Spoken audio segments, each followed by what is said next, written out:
ගම්මිරිස් වගාවක් අලුතින් ආරම්භ කරන ගොවීන් මුහුණ දෙන ප්‍රධාන ගැටලුවක් තමයි කුඩා ගම්මිරිස් පැල ඉත්තෑවන් වැනි සතුන් විසින් කා දැමීම.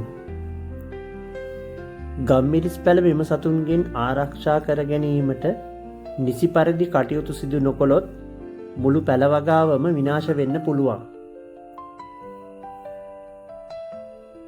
ගම්මිරිස් වගා කරන වගාකරුවන් තම කුඩා ගම්මිරිස් පැල වනසතුන්ගෙන් ආරක්ෂා කර ගැනීමට විවිධ ක්‍රම අනුගමනය කරනවා. ගම්මිරිස් පැල වටා උළු කැට යෙදීම, දැල්වලින් ආවරණය කිරීම, කම්බි දැල් යෙදීම ඉන් සමහරක්. කොහොම නමුත් කුඩා ගම්මිරිස් පැලය වටා අඩි 1.5ක්වත් උසට මෙම ආවරණ යොදා ගන්න ඕන.